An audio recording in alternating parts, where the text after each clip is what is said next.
चलिए हम लोग स्टार्ट करते हैं क्लास 12 का topic molecular basis of inheritance. Molecular basis of inheritance, है ना। धीरे धीरे इसको पढ़ते रहिएगा, डीएनए, आरएनए, ट्रांसक्रिप्शन, ठीक है। देखिए मॉलिक्यूलर बेसिस ऑफ इनहेरिटेंस में पहले पढ़ना क्या है ये जानना चाहिए।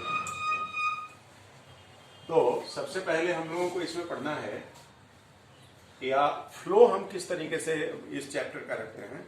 तो इस चैप्टर का फ्लो समझने के लिए आपको जानना चाहिए central dogma of molecular biology. नाम सुने होंगे आप लोग, सुने हैं मॉलिक्यूलर बायोलॉजी। ये देने वाले साइंटिस्ट कौन हो गए? बाय क्रिक, है ना। Central dogma of molecular biology, ये central dogma of molecular biology explain करता है कि फ्लो ऑफ इंफॉर्मेशन कैसे होता है।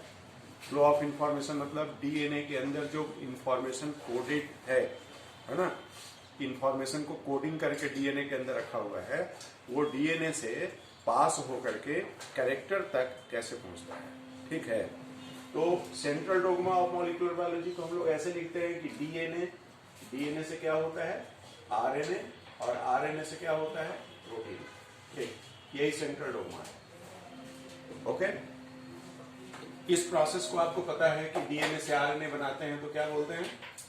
ट्रांसक्रिप्शन, ठीक है। और इसको हम लोग बोलते हैं क्या? ट्रांसलेशन, ठीक। तो ट्रांसक्रिप्शन हो गया, ट्रांसलेशन हो गया, राइट। अब देखिए जहां पर जेनेटिक मटेरियल डीएनए है वहां पर ऐसी कहानी होगी, लेकिन ऐसे बहुत से वायरसेज होते हैं जहां पे जेनेटिक मटेरियल आरएनए है, जैसे कोरोना वायरस। अभी आप सुन रहे होंगे कि यूके में कोरोना वायरस का नया स्ट्रेन आ गया, है ना। अभी आप लोग सुन रहे होंगे उसकी इन्फेक्टिविटी बहुत हाई है, मतलब ज्यादा तेजी से इन्फेक्ट करता है, ठीक। तो ये जो वायरस होता है ये बराबर चेंज होता रहता है ना। उसमें म्यूटेशन रेट फास्ट होता है, ठीक। कारण ये होता है कि डीएनए जो है उसमें रिपेयर मैकेनिज्म है। मान लीजिए कि डीएनए में जो न्यूक्लियोटाइड का सीक्वेंस है उसमें अगर कोई बदलाव आ जाए अचानक, तो डीएनए में रिपेयर मैकेनिज्म होता है, वो क्या करता है उस बदलाव को हटा देता है ना। जैसे मान लीजिए कि आप समझिए कि कॉपी हम कर रहे हैं, जैसे मान लीजिए कि आपको स्कूल लिखना है, टाइप कर रहे हैं स्कूल, तो लास्ट में एल की जगह पे मान लीजिए पी दब गया, तो आप लोग क्या करते हैं? फिर उसको डिलीट कर देते हैं और डिलीट करके एल लिखते हैं। तो ये मैकेनिज्म डीएनए में पाया जाता है, जिसको कहते हैं इक्सोन्यूक्लियेज एक्टिविटी। इक्सो मतलब किनारे से निकाल देना। लेकिन आरएनए में ये मैकेनिज्म नहीं होता है। अगर उसमें कोई बदलाव हुआ, बदलाव होगा, ये प्राकृतिक जो है प्रोसेस है, नेचुरल फिनोमिनन है। तो आरएनए में अगर कोई बदलाव हुआ तो उसमें रिपेयर मैकेनिज्म नहीं है, तो पूरा ऑर्गेनिज्म बदल जाएगा। नेचर को तो इसकी जानकारी थी, इसीलिए नेचर ने जेनेटिक मटेरियल को आरएनए एस्टैब्लिश नहीं होने दिया, डीएनए किया, है ना। पता चलता है कि अगर आरएनए आप में जेनेटिक मटेरियल रहता, ठीक, तो अभी आप जो है वो बहुत जेंटलमैन होते। बाद में पता चला 2 महीने के बाद आपका आरएनए बदल गया, कुछ बहुत एग्रेसिव हो गए, देखते ही देखा पड़ते हैं। नेचर बदल जाता है, जैसे कि वायरस का बदल जा रहा है। तो जो आरएनए वायरस जहां पर होता है तो वहां जेनेटिक मटेरियल क्या आ गया? आरएनए। तो आरएनए से फिर पहले डीएनए बनता है, और फिर डीएनए से आरएनए बनेगा, फिर आरएनए से प्रोटीन बनेगा, ठीक। तो जब डीएनए से आरएनए बनाते हैं तो क्या कहते हैं? ट्रांसक्रिप्शन।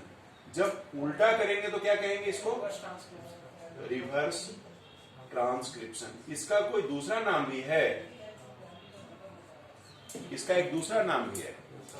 क्या है इसका दूसरा नाम? है टेमिनिज्म। प्रश्न आया हुआ है मेडिकल एग्जाम में, टेमिनिज्म क्यों कहते हैं? क्योंकि ये प्रोसेस को डिस्कवर करने वाले साइंटिस्ट हो गए टेमिन एंड बाल्टीमोर, इन्होंने इसको डिस्कवर किया, इसीलिए इसको कहते हैं एमिलिन, है ना। क्वेश्चन ये सब आया हुआ। इसके लिए जो एंजाइम रिस्पॉन्सिबल होती है वो क्या होता है, रिवर्स ट्रांसक्रिप्टेज। तो ये कहां पर पाया जाता है ऐसा, रिवर्स ट्रांसक्रिप्टेज एंजाइम हो गया, है ना। और ये कहां पाया जाता है, ये पाया जाता है इन आरएनए वायरस। जैसे आपको याद होगा क्लास 12 में आपने पढ़ा होगा HIV की स्ट्रक्चर। तो HIV के स्ट्रक्चर जब आप बनाते हैं तो उसमें एंजाइम भी रहता है, रिवर्स ट्रांसक्रिप्टेज, ठीक है। तो ये आपका आ गया, ठीक, इन आरएनए वायरस, ठीक। एग्जाम्पल जैसे ले लीजिए आप HIV, है ना। अब तो ये जो फ्लो ऑफ इंफॉर्मेशन है, इसी को हमको मॉलिक्यूलर बायोलॉजी में पढ़ना है कि मॉलिक्यूलर लेवल पर कैरेक्टर को कैसे एक्सप्लेन कर सकते हैं, है ना। कोई कैरेक्टर है तो उसको मॉलिक्यूलर लेवल पर कैसे एक्सप्लेन करेंगे। मान लीजिए कि कोई सीड है, मेंडल्स एक्सपेरिमेंट, तो सीड का शेप रिंकल्ड है ना। तो आप कह देते हैं कि भाई रिंकल्ड शेप है तो स्मॉल r लिख दीजिए, सिंबल दे देते हैं ऐसे। लेकिन ये रिंकल्ड होने का कारण क्या है, उसको मॉलिक्यूलर लेवल पर, मतलब प्रोटीन के लेवल पर, एंजाइम के लेवल पर, आरएनए डीएनए के लेवल पर कैसे एक्सप्लेन करेंगे ये।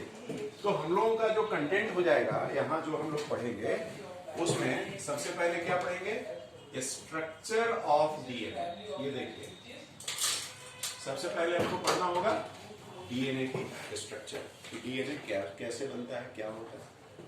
फिर आप पढ़ेंगे कि डीएनए स्ट्रक्चर के बाद experiment to prove DNA as genetic material, ठीक। हम ये पढ़ेंगे एक्सपेरिमेंट्स कि कैसे हम लोग प्रूव करेंगे कि डीएनए जेनेटिक मटेरियल होता है। फिर इसके बाद हम लोग पढ़ेंगे कि डीएनए वर्सेस आरएनए, डीएनए और आरएनए में अंतर। डीएनए को जेनेटिक मटेरियल मानते हैं लेकिन आरएनए को नहीं मानते, है ना। जबकि इवॉल्व तो शुरू में आरएनए ही हुआ था, डीएनए तो उसके बाद में आया। तो इसमें क्या खास बात है जो इसमें नहीं है, ठीक। जब ये एस्टैब्लिश एक बार हम लोग कर लेंगे कि डीएनए जेनेटिक मटेरियल है, तो फिर हम लोग पढ़ेंगे रेप्लिकेशन। रेप्लिकेशन ये क्या होता है, डीएनए से डीएनए बनाने की क्रिया को रेप्लिकेशन कहते हैं। मतलब डीएनए से डीएनए बनाना है, मतलब ये ऑटो कैटालाइटिक प्रोसेस हो गया, अपने से अपने जैसा मॉलिक्यूल बनाना। और डीएनए से आरएनए अगर बनता है तो ये देखिए अलग मॉलिक्यूल है, ये अलग मॉलिक्यूल, इसको कहते हैं हेटेरो कैटालाइटिक प्रोसेस। जब रेप्लिकेशन करोगे, है ना, इसके बाद फिर चले आइए यहां। तो रेप्लिकेशन के बाद आप पढ़ेंगे ट्रांसक्रिप्शन। ट्रांसक्रिप्शन, ठीक। ट्रांसक्रिप्शन जब आप पढ़ लेंगे तो फिर आप पढ़ेंगे types of RNA. Types of RNA जब हम लोग पढ़ लेंगे तो फिर पढ़ेंगे ट्रांसलेशन। ट्रांसलेशन फिर पढ़ेंगे और फाइनली पढ़ेंगे कि यहां से यहां तक डीएनए से प्रोटीन बनेगा, कब बनेगा और कब नहीं बनेगा, ठीक। हमने बल्ब लगा दिया तो कब इसको ऑन करेंगे, कब ऑफ करेंगे, कब रोशनी चाहिए, कब नहीं चाहिए। रेगुलेशन के लिए हम लोग स्विच बोर्ड लगाते हैं। उसी प्रकार से डीएनए जो है वो प्रोटीन बनाता है, तो क्या लगातार बनाते रहेगा, है ना। लगातार नहीं बनाते रहेगा, जब जरूरत होगा तब बनाएगा, नहीं जरूरत होगा तो नहीं बनाएगा। कुछ जीन जो है वो जब आपका एम्ब्रियोनिक डेवलपमेंट होता रहता है तब प्रोडक्ट बनाता है, बाद में जब आप एडल्ट हो जाते हैं नहीं बनाता।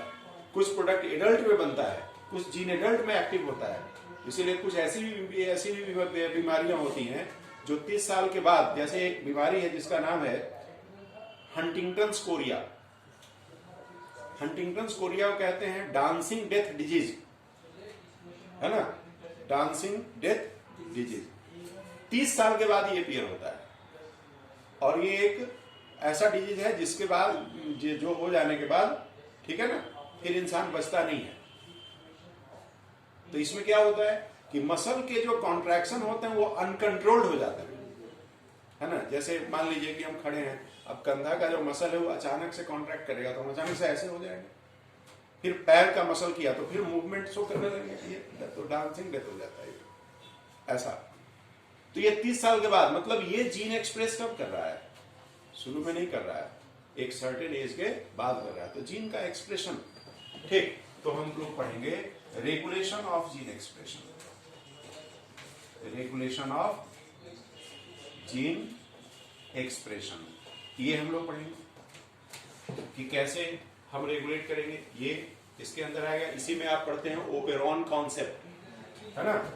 इसी के अंदर आप पढ़ते हैं ओपेरॉन कॉन्सेप्ट, है ना?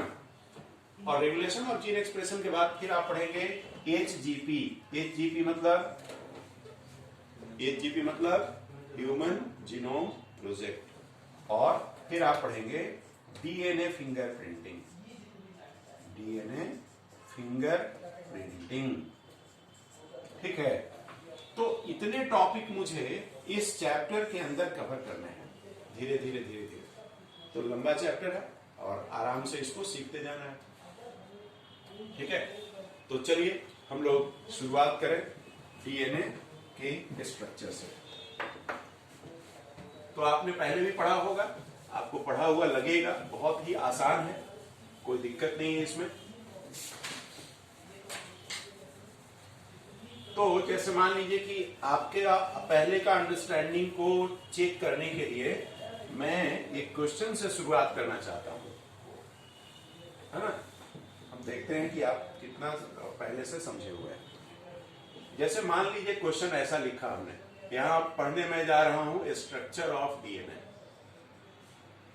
ठीक। तो मैंने क्वेश्चन लिखा कि डीएनए का 2 स्ट्रैंड है, एक स्ट्रैंड ये है, एक स्ट्रैंड ये है। तो आपको पता है कि डीएनए के अंदर प्यूरिन और पैरामिडिन बेसेज होते हैं, है ना? और आपको ये भी पता होगा कि प्यूरिन किससे पेयर करता है? क्या वाला? प्यूरिन पीएस विद, अरे प्यूरिन पैरामिडिन से पेयर करता है ना? प्यूरिन पैरामिडिन से पेयर करेगा, है ना? ठीक है। तो जैसे मान लीजिए कि इस स्ट्रैंड में प्यूरिन बाई पैरामिडिन का रेशियो 3/5 है इस स्ट्रैंड के लिए। तो इस स्ट्रैंड के लिए प्यूरिन बाई पैरामिडिन क्या होगा? है ना?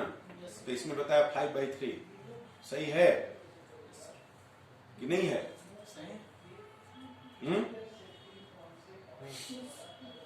नहीं है, सही है। क्यों भाई, कितना होगा?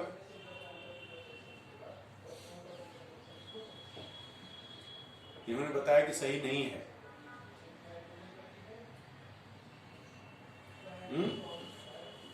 मुझे भी लगता है कि ये 5/3 ही होना चाहिए।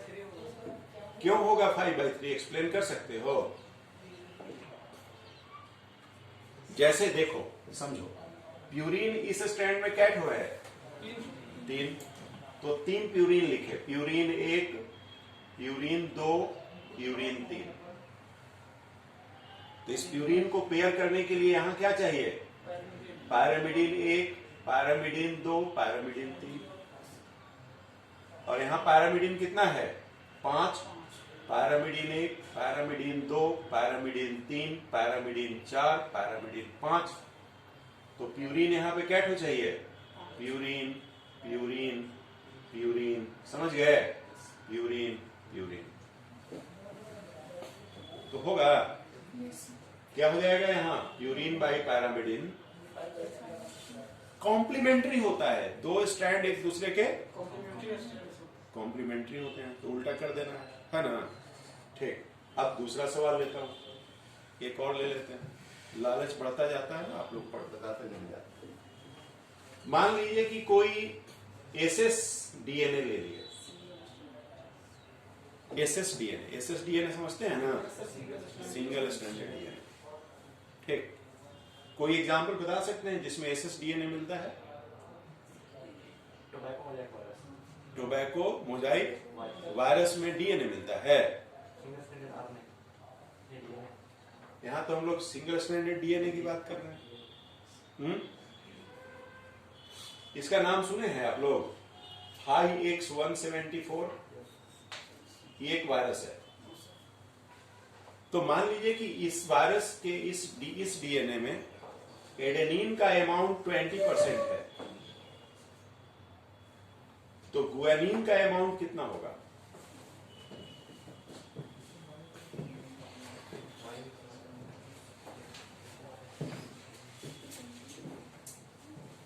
ऐसा क्वेश्चन हमने लिया।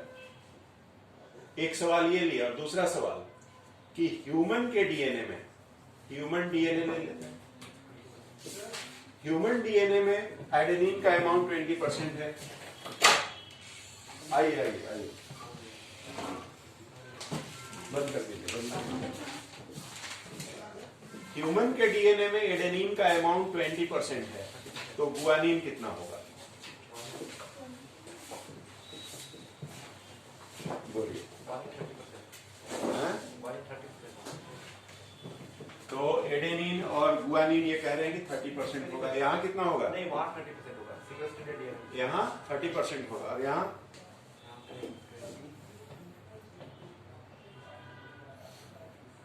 अच्छा, जैसे मान लीजिए कि आपने ये बनाया 30% होगा, 30% होने का बेसिस क्या है? फॉर्मूला होता है A प्लस G/T। किसका नियम? चारगफ। तो चारगफ रूल डबल स्टैंडर्ड डीएनए के लिए लागू होता है कि सिंगल स्टैंडर्ड के लिए? बेस पेयरिंग कहाँ होगा? तो यहाँ तो क्या है, इसमें नियम लागू होगा। क्या बाबू? 20% ही होगा। कैसे 20% होगा? ये तो सिंगल स्टैंड है, ऐसा है। मान लीजिए कि हमने यहाँ पे 2 ठो है ना, मान लीजिए कि हमने 2 यहाँ एडेनिन लिखा। अब ये आपको कैसे पता चलेगा कि यहाँ गुआनिन कितना होगा? हो सकता है सब गुआनिन हो, है ना, हो सकता है कि गुआनिन कोई भी ना हो। बोलिए, ध्यान दीजिए, सिंगल स्टैंडर्ड में चारगफ्स रूल लागू नहीं होता, इसीलिए हम इसके बारे में एस्टिमेट नहीं कर सकते। चारगफ्स रूल लागू होगा तब एस्टिमेट करेंगे, एस्टिमेट नहीं कर सकते। लेकिन इसमें हम एस्टिमेट कर सकते हैं, क्योंकि यह जो ह्यूमन का डीएनए है, ये क्या है? डीएस डीएनए है, डबल स्टैंडर्ड डीएनए है। तो इसमें क्या होगा? यहाँ डी आप चारगफ्स रूल को फॉलो कराएंगे, है ना, तो क्या आएगा आंसर? तो एडेनिन अगर 20% है, ठीक, तो थाइमिन भी कितना होगा? 20%। तो 20 20 40 हो गया, बाकी कितना बचा? 60। तो 60 में गुआनिन क्या होगा? 30, और साइटोसिन भी क्या होगा?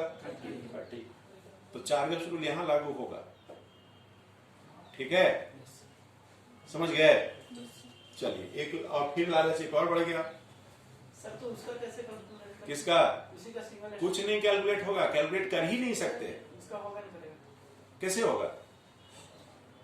बोलिए, कैसे? जब आप पेयरिंग कराएंगे तब ना कैलकुलेट होगा, है ना। 2 बुजुर्ग मान लीजिए कि कहीं किसी चौक पर बात कर रहे थे, बोल रहे थे कि इस साल इंडिया में लड़का लोग का शादी बहुत हुआ इस लगन में। बोलो, सही बोल रहे थे वो लोग? हैं? मान लो एक बुजुर्ग बात कर रहे थे, तो एक ने कहा कि इस साल, है ना, इस लगन में लड़कों की शादी बहुत हुई। सही बोल रहे थे? समझ में आ गया ना? ठीक है, तो पेयरिंग का तो यही हिसाब है। चलिए, तो चलिए और आगे हम लोग बात करते रहेंगे। हम लोग स्ट्रक्चर ऑफ डीएनए की बात करते हैं। क्या बाबू, लिखना है क्या? लिखने का कोई फायदा अभी नहीं है, टेंशन मत लो। सब तुमको अपने से लिखने का जरूरत नहीं है, सब अपने दिमाग में आ जाएगा। ये तो बस ट्रायल था आपका,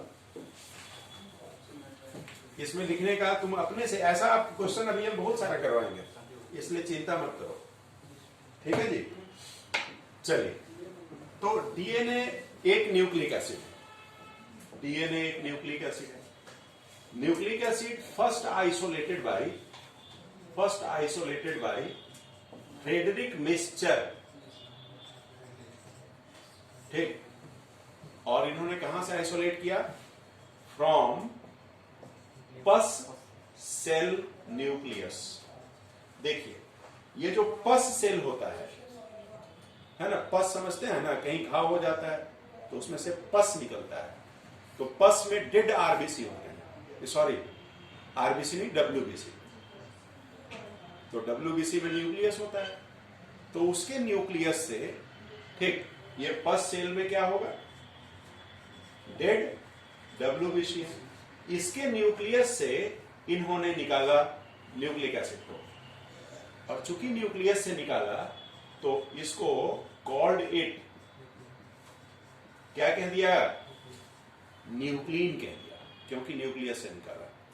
बाद में इसको कहा गया लेटर ऑन, इसको नाम दिया गया लेटर ऑन, इसको क्या कहा गया, न्यूक्लिक एसिड। और न्यूक्लिक एसिड कहने के पीछे कारण क्या था कि मेन इसका रिजर्वायर, मेन स्टोरेज क्या है, न्यूक्लियस, है ना, मुख्य रूप से कहां पाया जाता है ये, न्यूक्लियस में। और इसकी प्रॉपर्टी क्या है, एसिडिक, प्रॉपर्टी क्या है, एसिडिक, इसीलिए क्या कह दिया गया, न्यूक्लिक एसिड, है ना। बाद में, और मुझे जहां तक याद आ रहा है, अल्टमैन नाम के एक वैज्ञानिक हो गए, उन्होंने इसको न्यूक्लिक एसिड कहा, पढ़े आप लोग, है ना। तो later on nucleic acid by Altmann, ठीक, देख लीजिएगा आप लोग, अल्टमैन ही, है ना, ध्यान आ रहा है, तो ये हो गया। अब आपको पता है कि न्यूक्लिक एसिड जो है वो दो प्रकार का होता है, कौन कौन सा, डीएनए और आरएनए, ठीक। अब हम लोग पहले पढ़ने जा रहे हैं, सपोज कीजिए डीएनए को, तो देखिए डीएनए को स्टडी, कोई आपको पूछे कि इस पेन में क्या है, तो कैसे बताइएगा पेन में क्या है ना।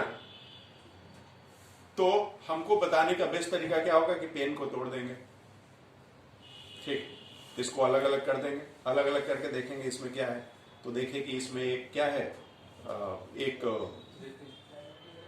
इसके अंदर में कॉटन जैसा होता है, एब्जॉर्बिंग एलिमेंट एक होता है, और इसके अलावा इसका बॉडी होगा, है ना, फिर देखें कवर है, ठीक, फिर इसमें इंक भी है।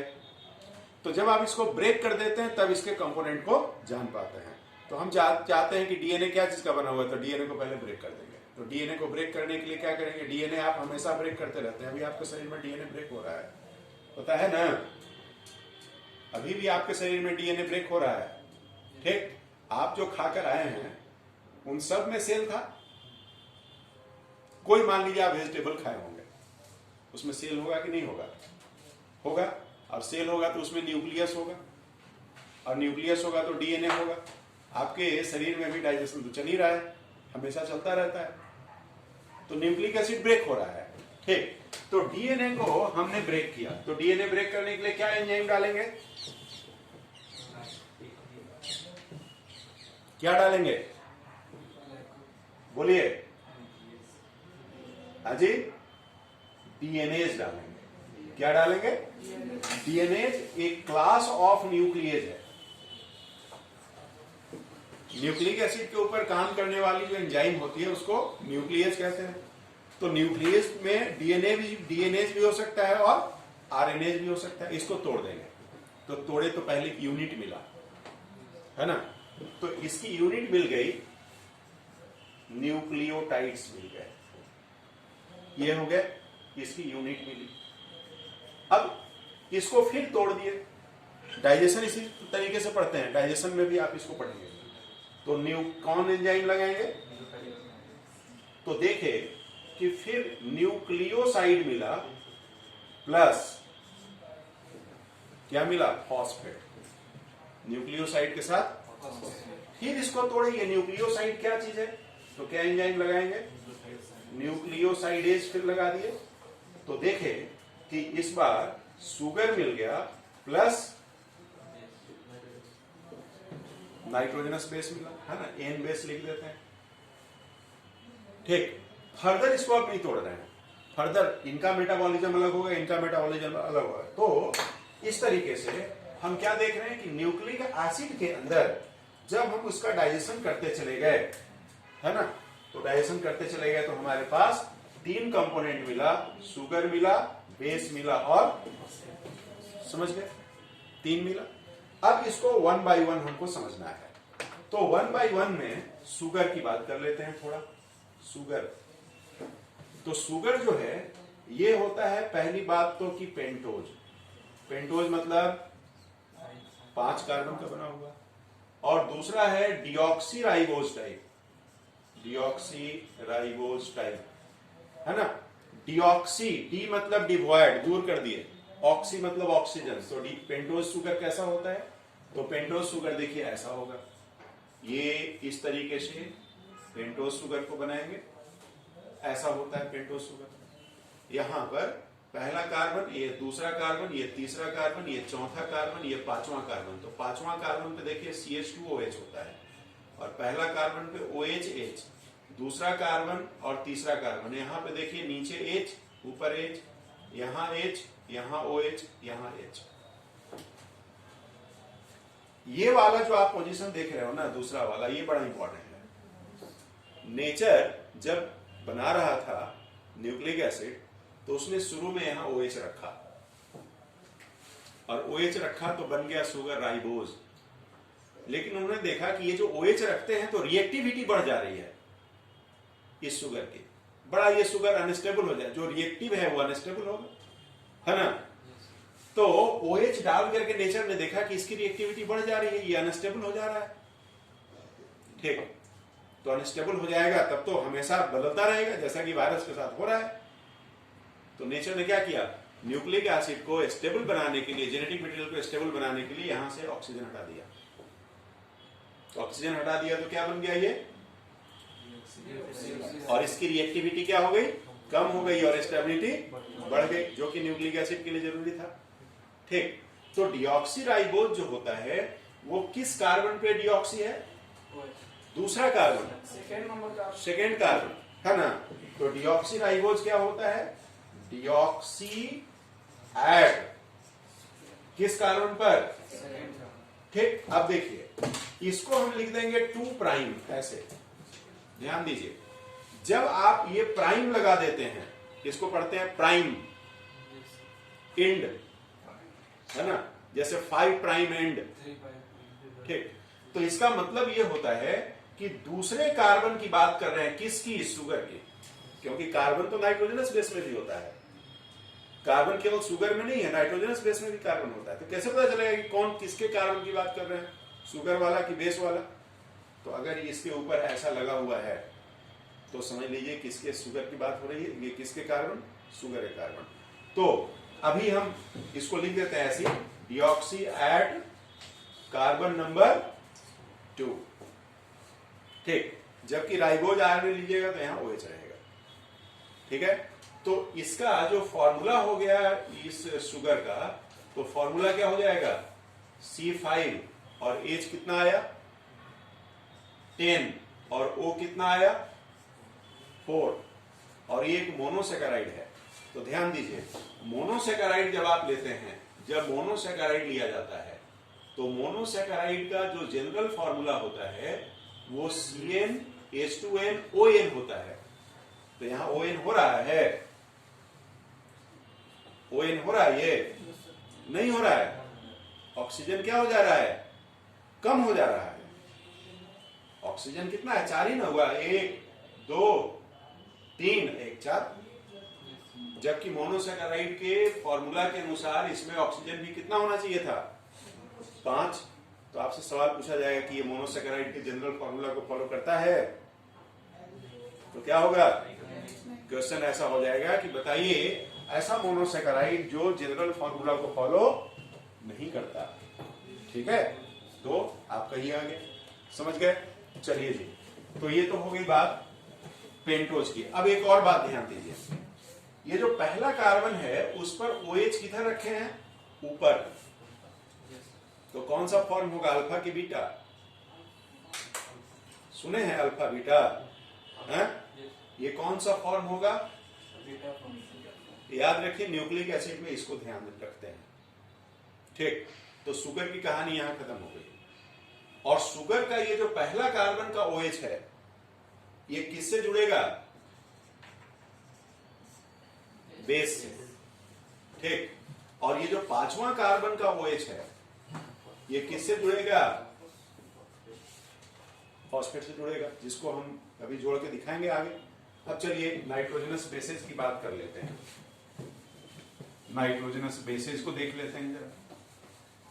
तो हेटेरोसाइक्लिक कंपाउंड्स होते हैं नाइट्रोजनस बेसेस को, आप देखते हो तो हेटेरोसाइक्लिक समझते हैं ना आप लोग? हाँ जी, हेटेरोसाइक्लिक क्या होता है? कार्बन के अलावा कार्बन के एटम होगा। हाँ, तो जैसे कार्बन के अलावा नाइट्रोजन भी इसमें होता है। तो आइए नाइट्रोजनस बेसेस, नाइट्रोजनस बेसेस। अब एक बात ध्यान दीजिए, कोई अगर आपसे पूछे कि आपके शरीर में नाइट्रोजनस बेसेस कितने तरह के होते हैं, तो क्या आंसर दीजिएगा? ठीक है, तो जब मैं ये सवाल पूछता हूं तो बच्चे बताते हैं कि सर 5 तरह के होते हैं। कौन कौन? Adenine, guanine, cytosine, thymine, uracil. ठीक, जवाब जो है वो आधा सही है, क्योंकि नाइट्रोजनस बेसिस का मतलब क्या? ऐसा बेस जिसमें नाइट्रोजन है 5 ही तरह का होता है। शरीर के मेटाबॉलिज्म में ऐसे बहुत सारे पड़े हुए हैं मॉलिक्यूल, ठीक है, लेकिन ये जो नाइट्रोजनस बेसिस जिनकी चर्चा आप 5 करते हैं वो केवल न्यूक्लिक एसिड के अंदर हुए। तो 5 ही होगा, सो बात नहीं है। ना कोई आपसे पूछे तो बोल दीजिए न्यूक्लिक एसिड वाला आप पूछ रहे हैं, तो उसमें 5 होता है। अदरवाइज ऐसे तो बहुत सारे हैं, आगे लिपिड में पढ़ाऊंगा तो वहां पर भी देखेंगे हम लोग। तो ये जो नाइट्रोजनस बेसिस होते हैं ये हेटेरोसाइक्लिक कंपाउंड होते हैं, और इनको 2 कैटेगरी में आप रखते हो। एक कैटेगरी प्यूरीन की और एक पैरामिडीन की कैटेगरी होगी। 2 प्रकार की कैटेगरी हो गई। शॉर्ट में इसको पीयू लिखते हैं और इसको शॉर्ट में पीवाई लिखते हैं, ऐसे। यह जो प्यूरीन होता है इसका स्केलेटन अगर आप देखिएगा तो ये 9 मेंबर्ड होता है, रिंग में 9 मेंबर्ड, और ये डबल रिंग होता है ऐसे। ये देखिए इस तरह की रिंग होती है, 2 रिंग फ्यूज है। जबकि यहां आप लेंगे पैरामिडीन को तो ये 6 मेंबर्ड होता है,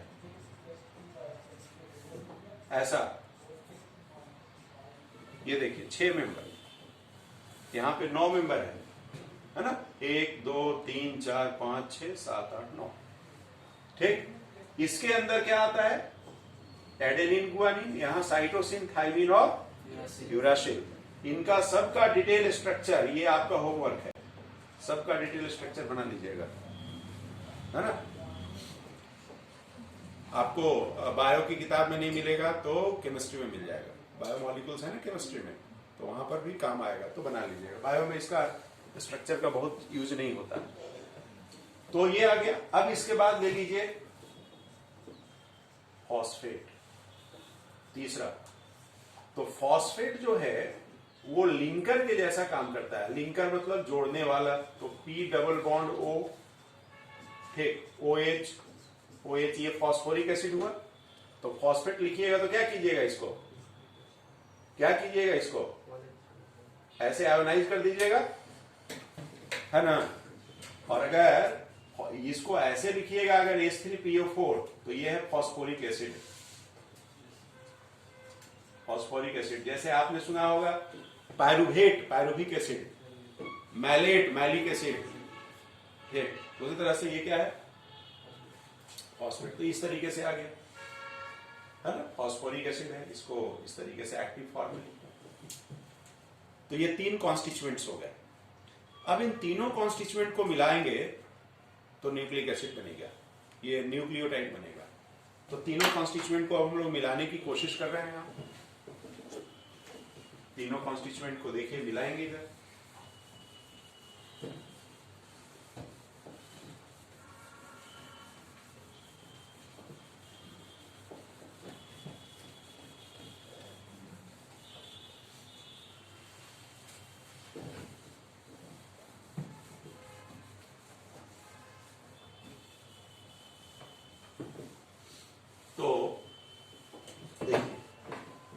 लिख लीजिए आप H3PO4, this is phosphoric acid.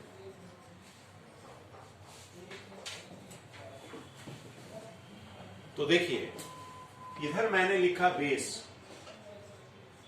यहां लिख दिए न्यूक्लियोसाइड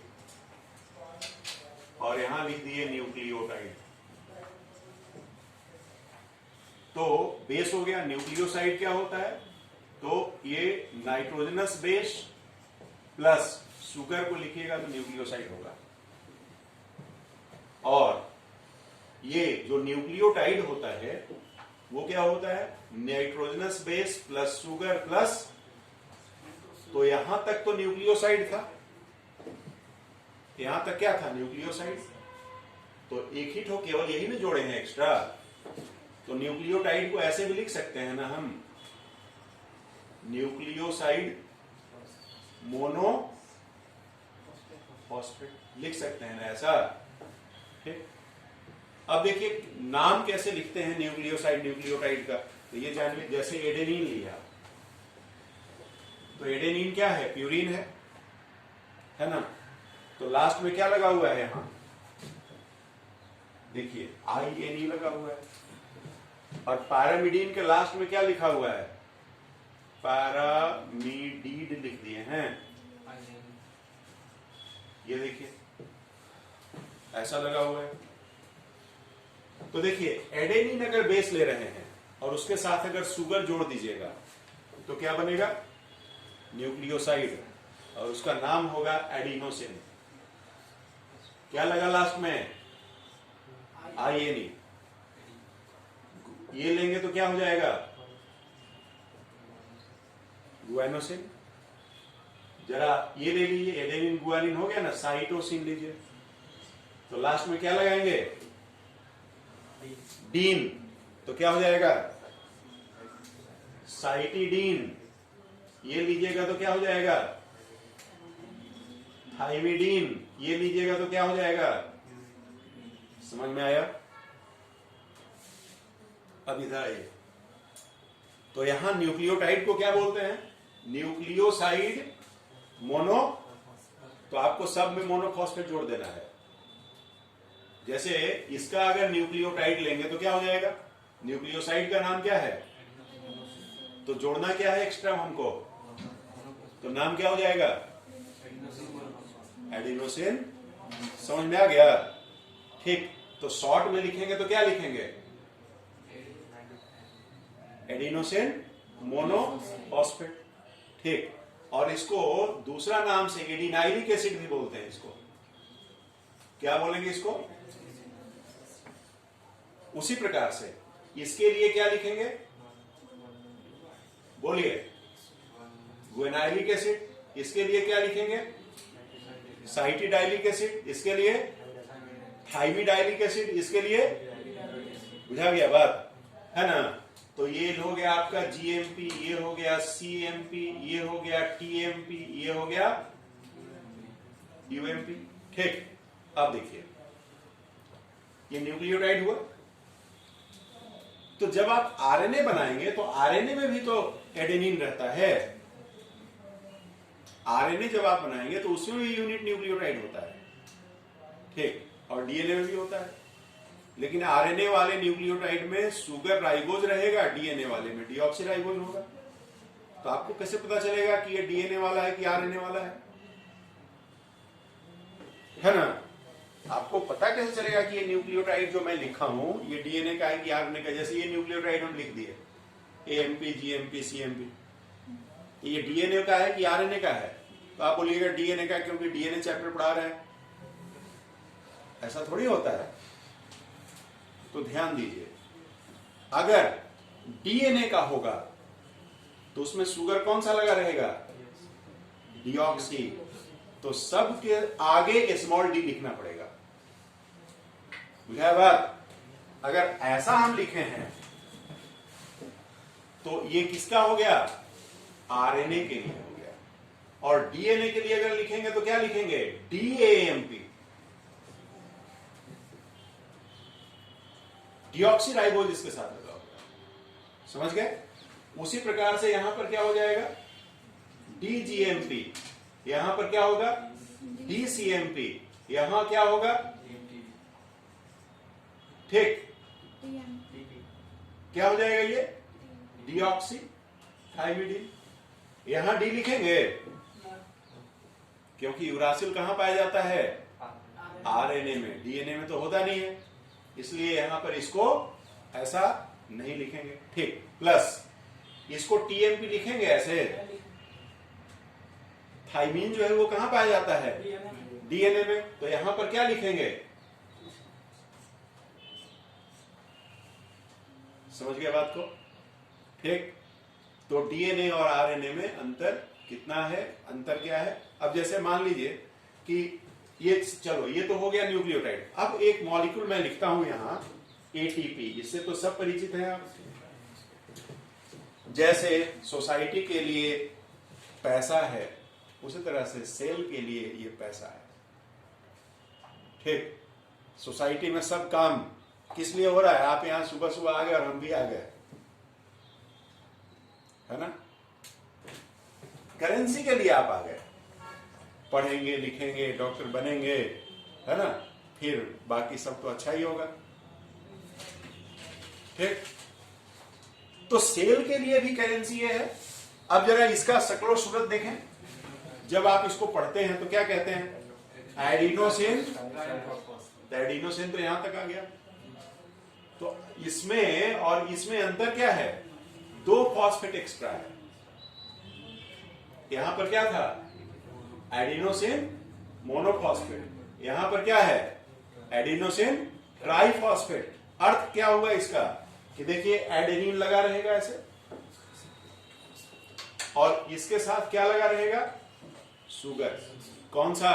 राइबोज की डीऑक्सी राइबोज। डी लगा है शुरू में? नहीं, तो क्या लगा रहेगा? राइबोज लगा रहेगा। Plus 1 phosphate plus 2 phosphate plus 3 phosphate, यही ना होगा? मतलब कि AS, ये देखिए ऐसे लिखा जाता है एटीपी को। मैं डिटेल डायग्राम भी आपको बताऊंगा, पहले न्यूक्लियोटाइड में ऐड कर लो। ये एडेनिन हो गया, ये शुगर हो गया, ये पहला फॉस्फेट, ये दूसरा, ये तीसरा। देखिए शुगर और फॉस्फेट के बीच में जो बॉन्ड है उसको मैंने ऐसे लाइन से लिखा है, और यहां हमने वे भी सिंबल दिया है। ऐसा नहीं कि यार शौक से दे दिए, कुछ डायग्राम बनाने का मन हुआ इसलिए, ऐसा नहीं है। ये अलग प्रकार का बॉन्ड है, वेव सिंबल से इसको रिप्रेजेंट करते हैं। और ये जो दोनों बॉन्ड होते हैं ये फॉस्फेट बॉन्ड कहलाते हैं। ये होता है फॉस्फेट बॉन्ड और ये हाई एनर्जी बॉन्ड होता है। तो कोई अगर आपको पूछेगा कि एटीपी क्या है, न्यूक्लियोटाइड है कि न्यूक्लियोसाइड है, तो क्या बोलिएगा? न्यूक्लियोटाइड है। लेकिन ये ऐसा न्यूक्लियोटाइड है जिसमें 2 एक्स्ट्रा फॉस्फेट लगा हुआ है, तो इसको हायर न्यूक्लियोटाइड कहते हैं। ये देखिए ये हो गया हायर न्यूक्लियोटाइड। उसी प्रकार से जीटीपी बनेगा, तो जीटीपी में क्या होगा आपको पता है। ठीक, अब चलिए लिंक करते हैं इसको, न्यूक्लियोटाइड बनाने की कोशिश करते हैं, कैसे बनेगा।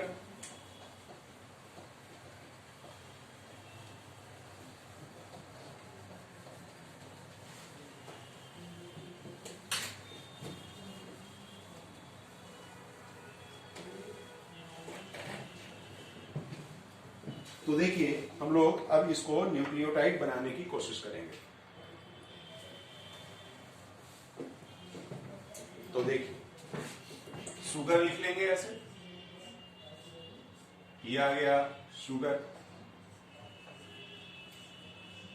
ठीक, और ये है CH2OH plus phosphoric acid, P double bond O, OH OH OH।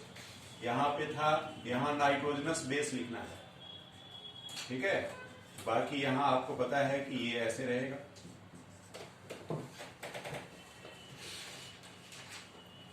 अब नाइट्रोजनस बेस को पूरा बनाने की जरूरत नहीं है, सिर्फ केवल ये समझिए कि यहां से जब ये बॉन्ड बनेगा तो एक मॉलिक्यूल वाटर निकल जाएगा, और यहां से भी देखिए ये OH है और ये OH है, ये बॉन्ड बनेगा तो यहां से भी एक मॉलिक्यूल वाटर निकल जाएगा,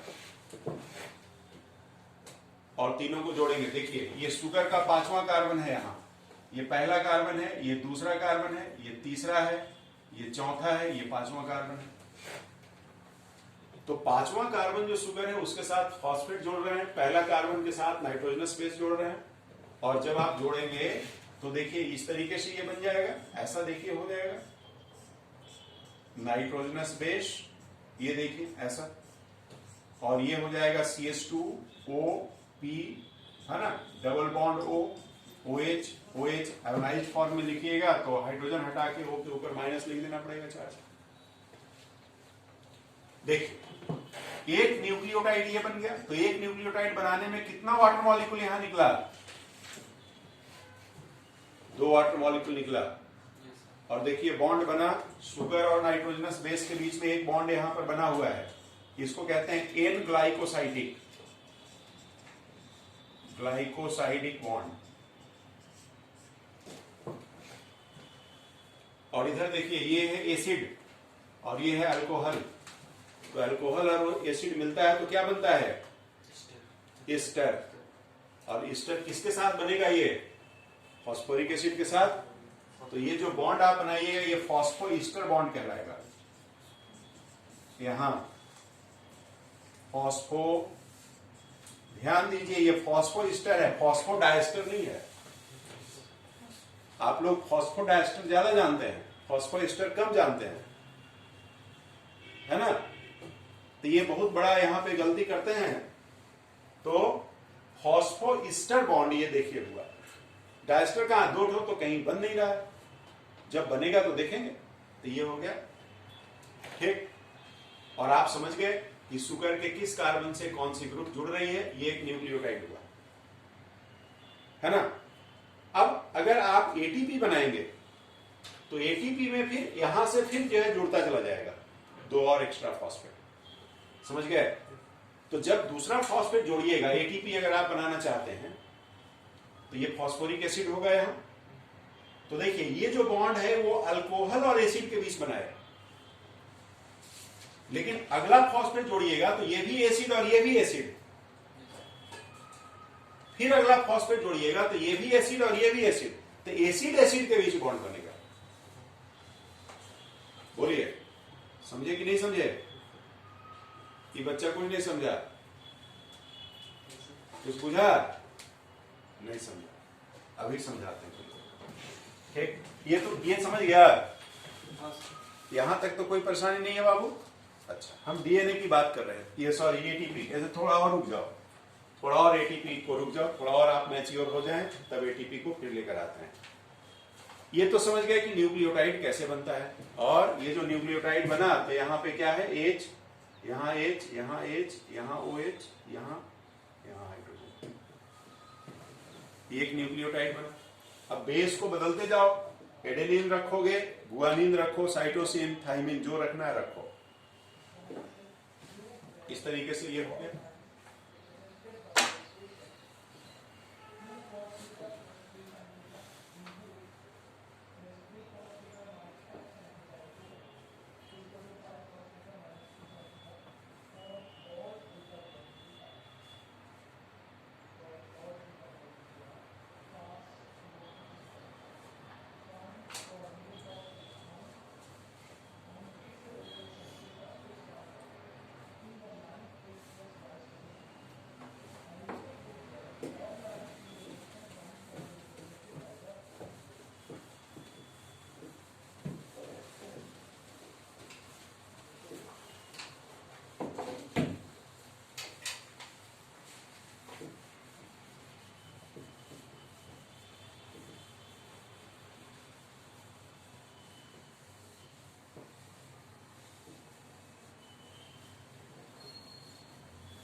चलिए ये हो गया जी, न्यूक्लियोटाइड बन गया। अब हम लोग देखेंगे मॉलिक्यूलर ऑर्गेनाइजेशन डीएनए की, न्यूक्लियोटाइड को जोड़कर बनाना है।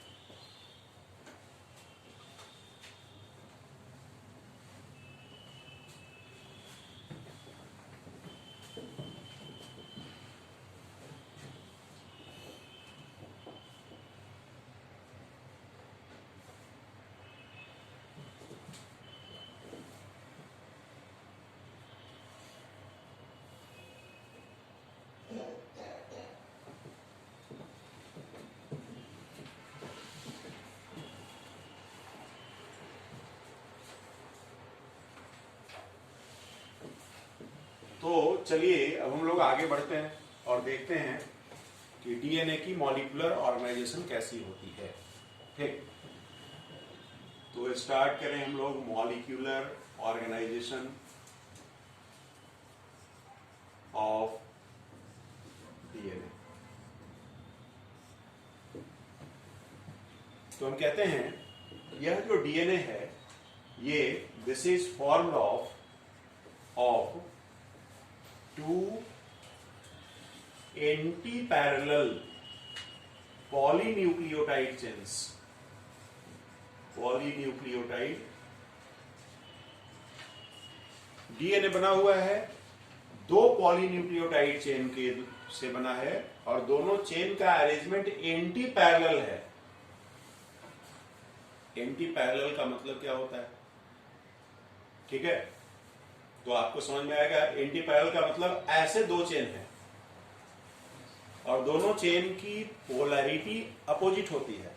अपोजिट पोलैरिटी का मतलब कि अगर ये चेन यहां 3 प्राइम एंड शो करता है और ये 5 प्राइम है तो ये ऐसा हो जाएगा। और ये प्राइम एंड का मतलब क्या है? कार्बन। ठीक, जैसे 3 प्राइम एंड का मतलब क्या है? तीसरा कार्बन, इस तीसरा कार्बन है ना, उसके साथ लगा हुआ OH। और 5 प्राइम का मतलब 5वां कार्बन।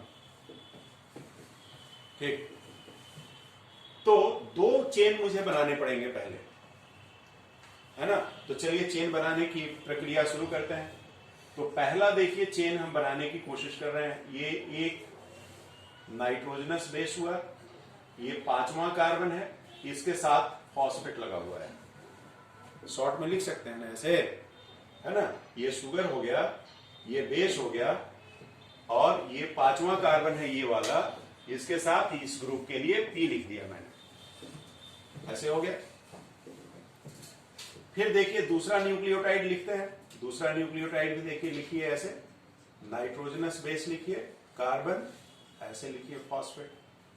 तीसरा न्यूक्लियोटाइड, फिर यहां पे नाइट्रोजनस बेस लिख दीजिए, ये कार्बन, फॉस्फेट। एक और लिख देते हैं, ये देखिए ऐसा हो गया नाइट्रोजनस बेस।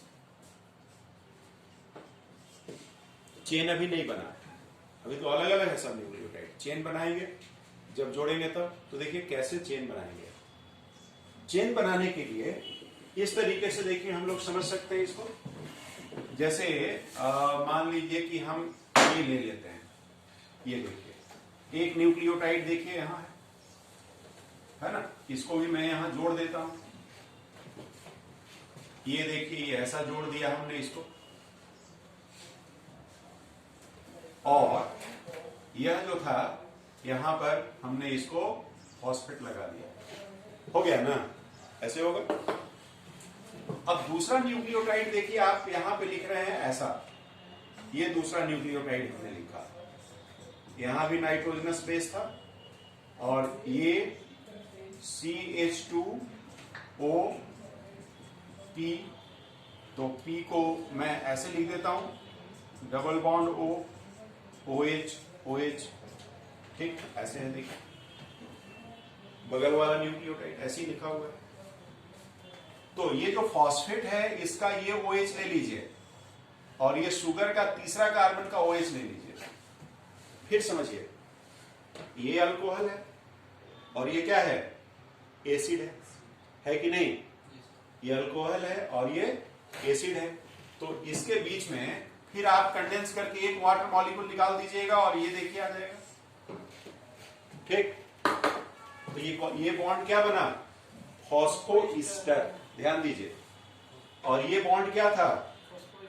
फॉस्फोइस्टर। तो अब ये तीसरा कार्बन से 5वां कार्बन तक अगर आप पहुंचेंगे तो कैट हो फॉस्फोइस्टर हुआ, तो क्या हो गया? अब बुझाया बात। तो ये जो आपने देखा, ये यहां से यहां तक, इस बॉन्ड को आप क्या बोलते हैं? फॉस्फो। और कितना वाटर मॉलिक्यूल निकला? एक यहां और एक यहां, है ना। और फॉस्फोडाइस्टर किसके बीच बना? तो एक न्यूक्लियोटाइड का तीसरा कार्बन 3 प्राइम, शुगर का तीसरा कार्बन, और दूसरे का 5वां कार्बन। अब देखिए, मान लीजिए कि इस चेन को हम ऐसे ही लिखें, तो अगर हमको फर्दर इधर बॉन्ड बनाना होगा तो कौन सा कार्बन वाला ग्रुप अवेलेबल है, तो इसको 3 प्राइम लिखेंगे। और इधर अगर हमको जाना होगा तो कौन सा अवेलेबल है, 5 प्राइम। ऐसे ही ना बॉन्ड बनेगा, तो कौन सा है ये, 5 प्राइम। तो यही हो गया पोलर। पोलर का मतलब क्या होता है, दो पोल डिस्टिंक्ट अगर दिखते हो तो ऐसे स्ट्रक्चर को पोलर बोलते हैं। तो ये पोलर स्ट्रक्चर है, चेन पोलर हो गया, है ना। और फॉस्फोडाइस्टर बॉन्ड ऐसे बना। अब हम लोग क्या करेंगे, इतना सब बनाने की जरूरत नहीं है, केवल लाइन खींचेंगे हो जाएगा। हाँ जी, ये 3rd प्राइम इन है तो नीचे जुड़ेगा तो 5 प्राइम इसमें जुड़ेगा। हाँ जी, जब भी तीसरा हमेशा किससे जुड़ेगा, 5 को आप नीचे 3rd लिखें। अरे तो बालक ये 3rd है ना, अभी जुड़ा कहाँ है, ना अगर जुड़ेगा जुड़ेगा। जुड़ेगा अगर मान लो जोड़ दोगे, हाँ। ठीक, तो जोड़ दोगे तो हमेशा, तो भी आखिरी में हमेशा क्या रहेगा, बोलो, नहीं रहेगा, आखिरी में हमेशा क्या रहेगा। तो देखिए, अब आप इसको बॉन्ड बनाइए ना, लिंक कीजिए, तो लिंक कीजिएगा तो देखिए ऐसे लिंक हो जाएगा ना। फिर ये देखिए लिंक हो जाएगा ऐसे इसके साथ, फिर ये इसके साथ लिंक हो जाएगा, है ना। और यहां पर तो OH बना रहेगा। तो इसको आप ये देखिए, ये OH बना हुआ है, तो इसको कौन सा एंड लिखोगे, 3 प्राइम। और इसको क्या लिखोगे, तो एक चेन बन गया। अभी दूसरा चेन बनाना है, कैसा, एंटी पैरेलल। एंटी पैरेलल मतलब कितना डिग्री का एंगल, 180 डिग्री का।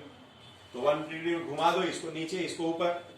तो घुमाने के लिए क्या करेंगे, शुगर को देखिए ऐसे लिख रहे हैं हम, शुगर को ऐसा घुमा दिए, शुगर को 180 डिग्री से देखिए ऐसे घुमा दिए। बोलिए हुआ कि नहीं।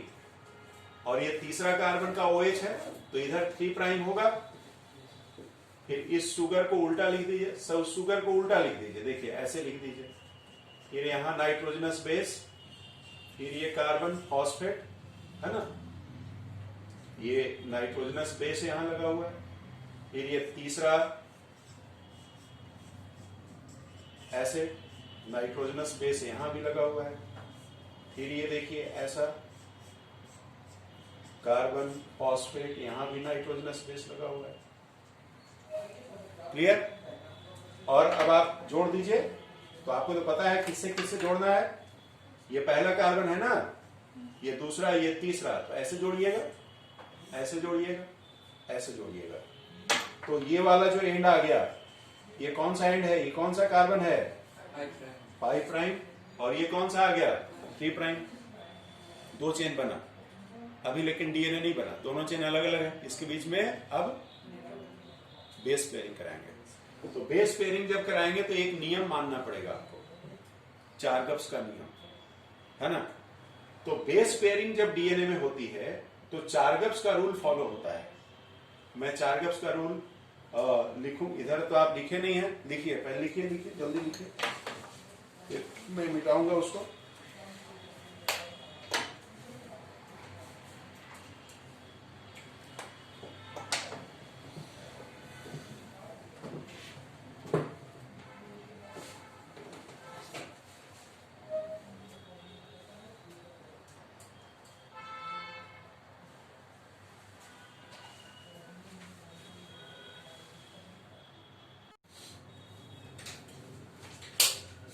हाँ जी, तो ये हो गया, कर लिए।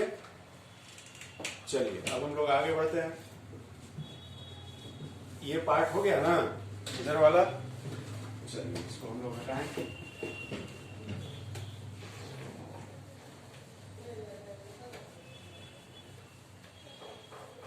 अब देखिए हम लोग चार्गप्स रूल पढ़ेंगे। Base pairing in DNA follows Erwin Chargaff's rule. Erwin Chargaff, base pairing in DNA। तो याद रखिए कि बेस पेयरिंग तो डबल स्टैंडर्ड बनेगा तो वहां होगा। इन DNA फॉलोज इरविन चार्गप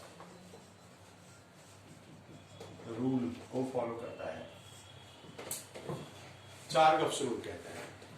देखिए चार्गप्स रूल में क्या है, कि molar concentration purine by pyrimidine, molar concentration of purine और पैरामिडीन का दोनों का क्या होता है? 1 होता है। मतलब जितना प्यूरिन उतना, इसका मतलब क्या हुआ कि adenine plus guanine by cytosine plus thymine equal to 1। और ये 1 कब होगा? 1 तब होगा जब purine always pairs with, purine always pairs with pyrimidine, ये हो गया। और आपको पता है कि एडेनिन थाइमिन के साथ और गुआनिन साइटोसिन के साथ, ये जो लाइन डॉटेड लिखना चाहिए, अभी आप समझ रहे हैं कि ये डबल हाइड्रोजन बॉन्ड हो गया, डबल हाइड्रोजन बॉन्ड हो गया, और ये ट्रिपल हाइड्रोजन बॉन्ड हो गया। ठीक, लेकिन बेस रेशियो जो आप लिखेंगे, बेस रेशियो क्या होता है? Adenine thymine by guanine cytosine का रेशियो, है ना? देखिए अब यहां समझिए आप लोग थोड़ा सा, ये देखिए ये बेस रेशियो है। किसी भी ऑर्गेनिज्म के डीएनए में कितना एडेनिन थाइमिन बेस होगा और कितना गुआनिन साइटोसिन बेस होगा, ये फिक्स होता है। ये 1 भी हो सकता है, 1 से कम भी हो सकता है, ज्यादा भी हो सकता है। जैसे समझिए बात, जब मान लीजिए डीएनए शुरू बना होगा, तो आपको पता है कि लाइफ ओरिजिनेट होता है करीब करीब 3.6 बिलियन ईयर्स बैक। तो रहने के वो लाइफ ओरिजिनेट हुआ, इसके बाद डीएनए आया होगा, कुछ साल और लगे होंगे, कुछ 100 साल। तो उस समय जो कंडीशंस थे अर्थ के, वो बड़ा ही एक्सट्रीम रहा होगा, टेम्परेचर बहुत रहा होगा, ओजोन का लेयर नहीं था, तो हाई एनर्जी रेडिएशन भी आता था। तो ऐसे डीएनए की आवश्यकता रही होगी जो डीएनए जल्दी से मेल्ट ना हो, जल्दी से, है ना, खराब ना हो, ज्यादा स्टेबल डीएनए होगा।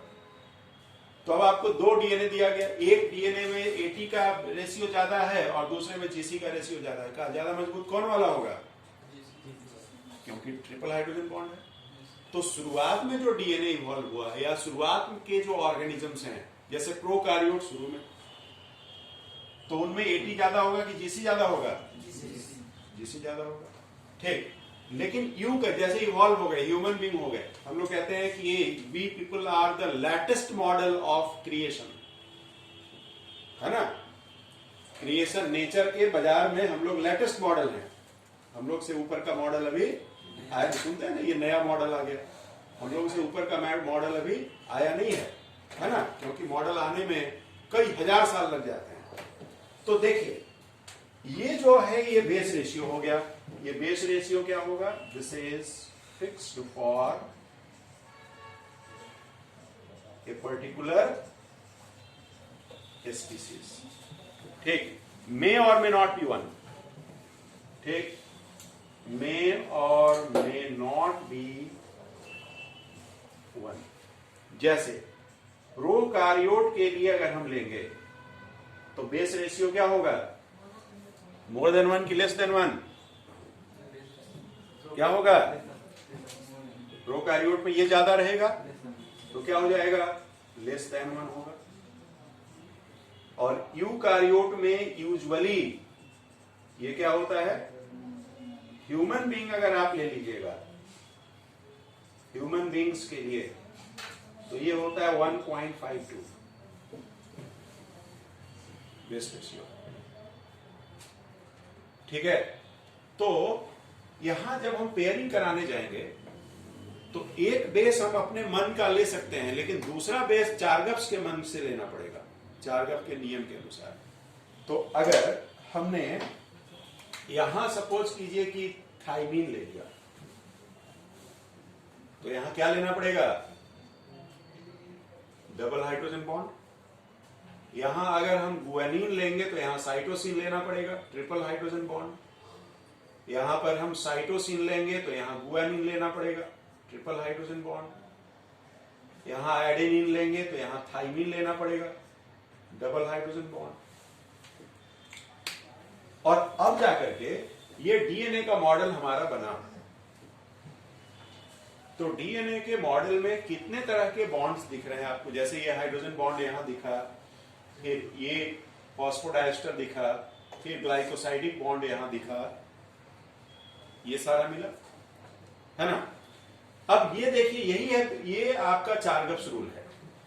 तो हम क्या देख रहे हैं कि जितना हमको एडेनिन चाहिए उतना ही थाइमिन चाहिए, चाहे हम परसेंटेज वाइज चले जाएं या नंबर वाइज चले जाएं, और जितना गुआनिन उतना ही, और सबको जोड़ देंगे तो परसेंटेज में क्या होना चाहिए, 100 होना चाहिए, है ना।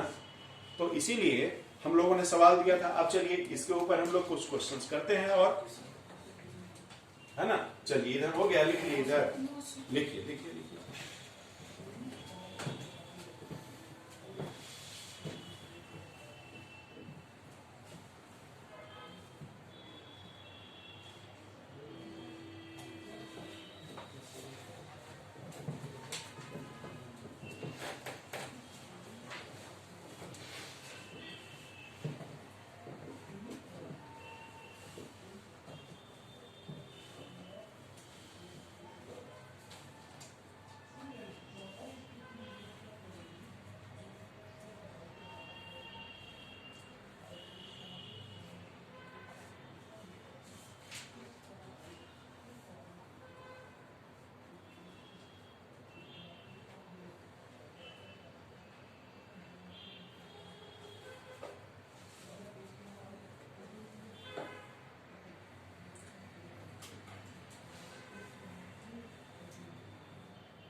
तो अब देखिए, अब हम लोग इसके आधार पर क्वेश्चन एक लिखते हैं।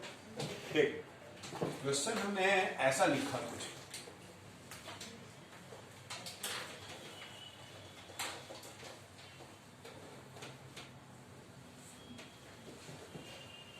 क्वेश्चन ऐसा है कि कोई अगर मान लो कि हम ले लें 100 ADA for DNA molecule, for DNA molecule of 100 base pair, 100 base pair का डीएनए मॉलिक्यूल है। ज्यादा हो गया क्या, कम करते हैं, हटाइए, एक 0 हटा दिए, अब लीजिए, अब तो ठीक है। 10 बेस पेयर का कोई डीएनए मॉलिक्यूल, ये कितना बेस पेयर का डीएनए मॉलिक्यूल है? ये जो डीएनए मॉलिक्यूल सामने आपका है उसमें कितने बेस पेयर्स हैं? 4 बेस पेयर्स हैं। ठीक, तो for a DNA molecule of 10 base pair calculate, ठीक, प्लस पहला राइबोज शुगर कितना होगा, ठीक, फॉस्फो डाइस्टर बॉन्ड्स कितने होंगे, इन ग्लाइकोसाइडिक बॉन्ड्स कितने होंगे, ठीक, adenine, guanine, thymine, if cytosine 10%, इनका नंबर कैलकुलेट करना है, ठीक। एंड नंबर 5 हाइड्रोजन बॉन्ड्स कितने होंगे,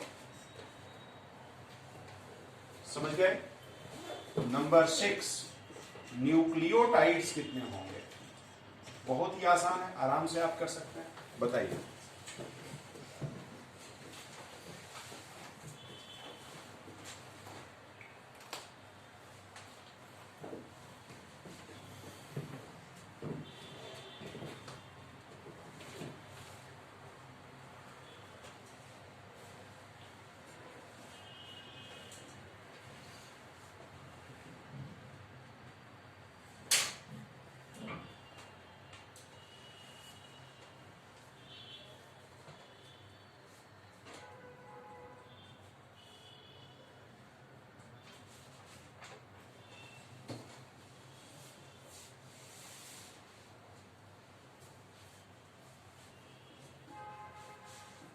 बोलिए, आंसर बताते जाइए। पहला आपका आंसर क्या होगा?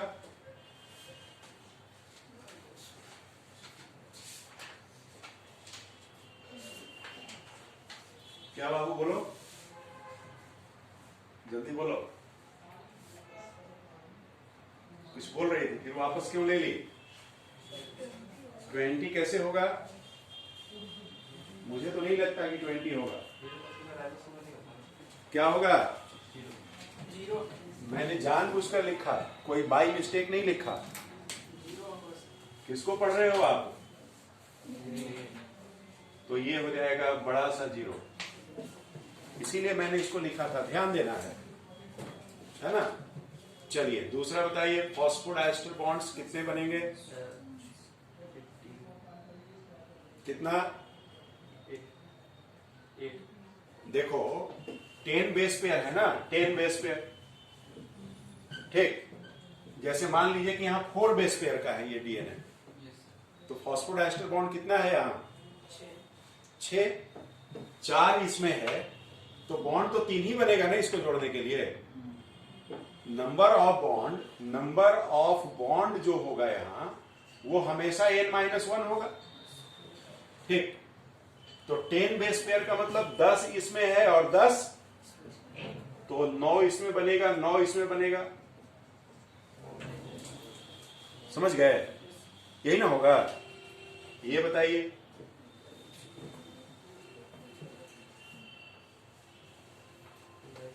ग्लाइकोसाइडिक बॉन्ड कितना?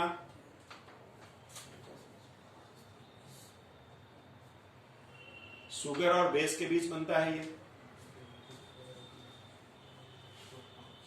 कितना होगा?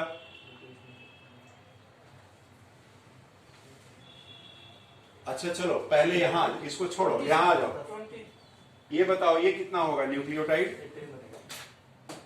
न्यूक्लियोटाइड कितने रहेंगे? छोड़ो ना अभी उसको, हटाओ, ये आ जाओ ना। न्यूक्लियोटाइड पहले बोलो, टोटल न्यूक्लियोटाइड कितने हुए? 20 नहीं होगा 20 होगा। न्यूक्लियोटाइड कितना है? देखो क्या है, 10 बेस पेयर, तो हर बेस एक न्यूक्लियोटाइड का हिस्सा है। तो अगर न्यूक्लियोटाइड 20 हुआ तो हर न्यूक्लियोटाइड में कितना ग्लाइकोसाइडिक बॉन्ड?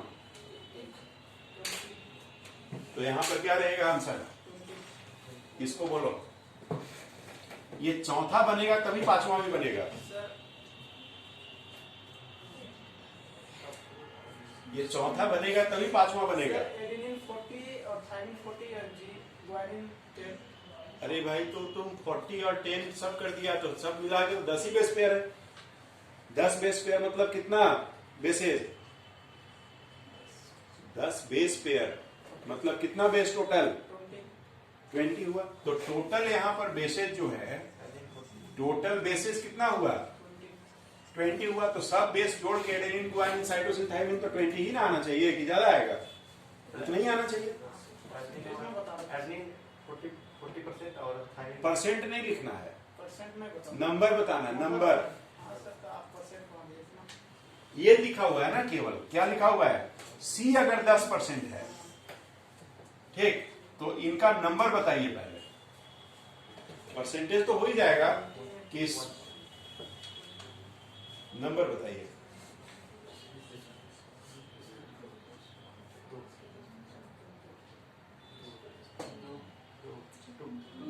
गजब करते हो भाई तुम लोग।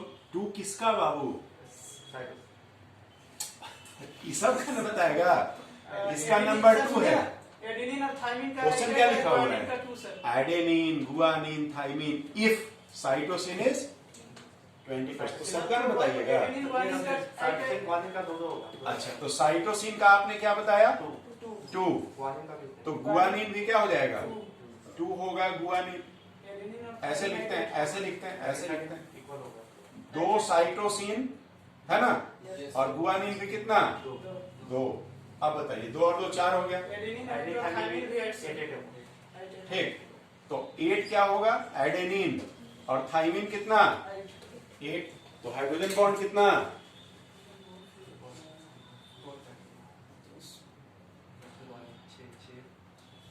तुम नहीं समझे, सिर्फ 38 फिर से बता। देखो साइटोसिन कितना है, 10%। तो टोटल बेस मेरे पास कितना है, बेस पेयर मतलब 20, तो 20 का ही ना 10% रहेगा, तो 20 का 10% 2 हुआ, तो साइटोसिन 2, तो जितना साइटोसिन उतना ही, तो 2 और 2 4 हो गया, बाकी 16 बचा, 8 8 बचेगा। अब बताओ हाइड्रोजन बॉन्ड, 22 तो इसके बीच में देखिए ट्रिपल हाइड्रोजन बॉन्ड होता है और इसके बीच में क्या होता है, तो ये कितना हो गया 6, 2 ही ना ऐसा है, और ये कितना हो गया, समझे कि नहीं, क्लियर है ना। एक अगर रहेगा 80 तो उसमें डबल हाइड्रोजन बॉन्ड, तो 8 80 है तो 16, और इसमें हो गया कितना 6, तो 16 और 6 कितना हो गया,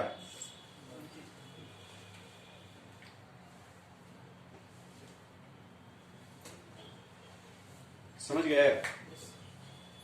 तो मॉलिक्यूलर ऑर्गेनाइजेशन ऑफ डीएनए में इस तरीके से हम लोगों को ध्यान रखना है, ठीक है। अगर ये बेस पेयर नहीं रहेगा तो फिर ये सब जो आप चार्गप रूल के हिसाब से जो कैलकुलेशन कर रहे हैं वो कैलकुलेशन फिर सही नहीं बैठेगा, बेस पेयर रहेगा तभी सही बैठेगा। बुझा गया बात। सर वहाँ पे फॉर अ डीएनए मॉलिक्यूल लिखा हुआ है, तो वहाँ पे डबल स्ट्रैंडेड भी लिखा है।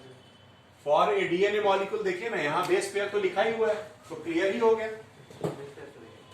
बेस पेयर है तो डीएस रहेगा तभी तो बेस पेयर होगा, है ना। अगर मान लीजिए ऐसा रहता है कि for a DNA molecule of, ठीक, 10 बेसेज, तो डाउट हो सकता था। यहाँ डीएनए में जब भी उसके बारे में लिखा जाता है तो बेस पेयर लिखा जाता है, समझ गए। तो इस तरीके से ध्यान देना है, और ऐसे भी उतना चिंता नहीं करना है, आपके लेवल पर कहीं पर भी सिंगल स्टैंडर्ड होगा तो लिखा रहेगा, आपको खुद अनुमान नहीं लगाना है ना। आप तो बिगनर है ना, आप तो क्लास 12 पास किए हैं, 12 पास किए मतलब क्या, बिगनर है, अभी शुरू हुआ है, इसलिए आपका जो लेवल है उसी लेवल से सवाल पूछा जाता है, ठीक है। तो डीएनए का देखिए मॉलिक्यूलर ऑर्गेनाइजेशन हो गया, और आज हम लोग इतना ही रखेंगे बात को, ठीक। अभी आपके क्लास का जो 15 मिनट समय बचा है, इसमें जो भी आप चीज पढ़े वो सबको रिवाइज कीजिए अच्छे से, है ना। अगर आप बुक लाए हैं, जैसे 11 का बुक लाए होंगे तो बायो मॉलिक्यूल होगा उसमें, तो उसमें डीएनए पढ़ना है ना। 12 का बुक लाए हैं तो उसमें तो डीएनए दिया ही हुआ है, तो 11 या 12 का कोई भी बुक लाए हैं तो उसमें अच्छे से इसको रिवाइज कीजिए, सब चीज को दिमाग में बैठाइए। फिर अगली क्लास हम लोग करेंगे तो वहां पर वाटसन एंड क्रिक के मॉडल से बात शुरू करेंगे, ठीक। थोड़ा थोड़ा अभी पढ़ना है, ज्यादा एक ही दिन नहीं पढ़ना है, ओके। तो चलिए आज का कार्यक्रम हम लोग समाप्त करते हैं, अगली क्लास में फिर मुलाकात होगी आपसे।